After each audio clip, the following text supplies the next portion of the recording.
If you are an intern preparing for NEET PE 2026, the next 6 months decide whether you remain in survival mode or you get out with a rank that you are proud of. Most interns यही believe करते हैं कि मेरे पास enough time नहीं है, मैं नहीं crack कर सकता, पहले अटेम्प्ट में कैसे होगा। पहले अटेम्प्ट में तो उन लोगों का होता है जो एम्स में होते हैं। ड्रॉपर्स के पास इतना सारा टाइम है, कैसे होगा? 8 से 10 घंटे करने वालों को मैं बीट कैसे कर सकता हूँ? कोई चांस ही नहीं है। बट अगर एज ए इंटर्न तुम एक राइट सिस्टम को फॉलो करते हो तो तुम आराम से नेक्स्ट 6-8 मंथ्स में नीट पीजी क्रैक कर सकते हो, क्योंकि तुम्हारे पास अर्जेंसी है, क्लिनिकल एक्सपोजर है, राइट गाइडेंस की जरूरत है, सिर्फ राइट गाइडेंस की। तो अगर तुम ऐसे जने हो जो नीट पीजी को पहले अटेम्प्ट में क्रैक करना चाहते हो या नवंबर या मई INI-CET में भी अच्छा परफॉर्मेंस देना चाहते हो, इस गूगल फॉर्म को फटाफट से फिल आउट कर दो और चैनल को सब्सक्राइब करना बिल्कुल मत भूलना, because in this video I lay out a plan that will work for all of you, but you need to subscribe to the channel उससे पहले, जब मैं प्लान दे दूं उससे पहले।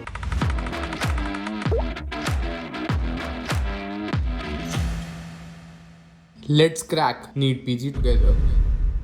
अभी सबसे पहले अपने को टारगेट रखना है अपना मई INI-CET। 17 मई को पेपर है, अपने पास ऑलमोस्ट 150 दिन बचे।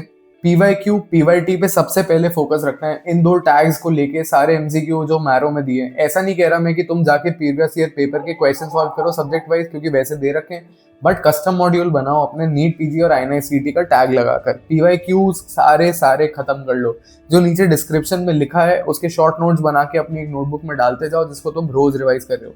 सेकंड, प्रॉफ और क्लिनिकल, ये दोनों सबसे इंपॉर्टेंट है INI-CET एग्जाम के लिए। सब्जेक्ट्स मैंने ऑलरेडी पिछले वीडियो में अपने 10 बताए थे, लेकिन मैं अभी फिर से बता दूंगा। ये सारे 10 सब्जेक्ट मैंने यहाँ पे मेंशन कर दिए। इन 10 सब्जेक्ट का सबसे ज्यादा इंपॉर्टेंस है, पहला टारगेट अपना INI-CET ही है। तुम ये मत सोचो कि तुम डिजर्व नहीं करते, तुम कर नहीं सकते, डेफिनेटली कर सकते हो। INI-CET is very very very much doable, because अभी अपने पास गोल के लिए सिर्फ वही है। अगर अपने INI-CET तक बन के लगातार तैयारी कर ली ढंग से, then we will be in a very good position, क्योंकि मई के बाद अपनी इंटर्नशिप भी ऑलमोस्ट डन हो जाएगी, अपन फ्री हो जाएंगे। लेकिन तब तक अपने को एक अच्छी पोजीशन में आना बहुत जरूरी है, क्योंकि अगर नहीं आए देन कोई मतलब नहीं है उस चीज का, और वहां जाके तुम रियलाइज करोगे कि अब 2.5 महीने में मैं नहीं कर सकता। तो उस सिचुएशन में नहीं आना है अपने को। तो अभी से अपने को वीकली प्लान बिल्ड आउट करने, कब क्या करना है, कैसे करना है, क्या सीक्वेंस फॉलो करना है, क्या रिसोर्स करना है, इन सब चीजों में अगर तुम अटक रहे हो तो डेफिनेटली मेरा नीचे दिया हुआ गूगल फॉर्म का लिंक है, उस पर टैप करो और गूगल फॉर्म को फिल आउट करो, so that we can guide you to crack the NEET PG and the INI-CET exam. अब जैसे मैंने बताया, इसके साथ एक्टिव रिकॉल का भी इंपॉर्टेंस है, रिवीजन साइकिल का भी इंपॉर्टेंस है। साइकिल उस चीज का भी बहुत ज्यादा इंपॉर्टेंस है कि तुम अपने नोट्स को कंसाइज कैसे कर रहे हो, क्योंकि लास्ट 10 दिन में अगर अपने पास कंसाइज मटेरियल नहीं है तो हमने 8 महीने में जो पढ़ाई करी है उसको हम रिकॉल नहीं कर पाएंगे। और जो मटेरियल तुम रिकॉल नहीं कर पाओगे वो सारा मटेरियल ऑलमोस्ट वेस्ट होगा, क्योंकि रिकॉल नहीं होगा तो एग्जाम में रिप्रोड्यूस नहीं कर पाओगे। तो फर्स्ट रीड का अपना साइकिल क्या रखना है, अगर मैं 12 दिसंबर, जब ये वीडियो लाइव हो रहा है ऑलमोस्ट, तो 12 दिसंबर से 15 फरवरी तक अपने को अपना फर्स्ट रीड खत्म करना है। 17 फेब से 31 मार्च तक मैंने अपना लिया है सेकेंड रीड, और अप्रैल का पूरा अपना महीना अपन रखेंगे रिवीजन के लिए। लास्ट के 10 दिन में एक फाइनल रिवीजन और होगा, उसके बाद भी मैंने तुमको 3-3 दिन का हर साइकिल के बीच में बफर दिया है।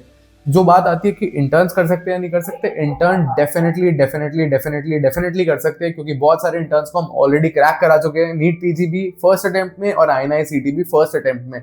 और जब ये INI-CET की रैंक आएगी मई वाली, तुम्हें बहुत एडवांटेज होगा नवंबर वाले में, क्योंकि तब नीट पीजी में टॉपर्स निकल चुके होंगे। तुम्हें अपनी INI-CET मई की हालत पता थी, तुम्हें एक बार पैटर्न समझ भी आ जाएगा। तो इस INI-CET को प्लीज हल्के में मत लो, क्योंकि अगला INI-CET तुम्हारा रैंक डिसाइडर हो सकता है। तो इस INI-CET को बिल्कुल भी हल्के में मत लेना, अच्छे से यूटिलाइज करना। कुछ भी हेल्प चाहिए इस गूगल फॉर्म को फिल आउट कर दो। मेरा व्हाट्सएप नंबर भी मैंने डिस्प्ले कर दिया है, उस पर टेक्स्ट करो, हेल्प चाहिए तो मदद मांग लो, कुछ भी चाहिए तो। All the very best, thanks for watching, do like, share and subscribe to the channel definitely.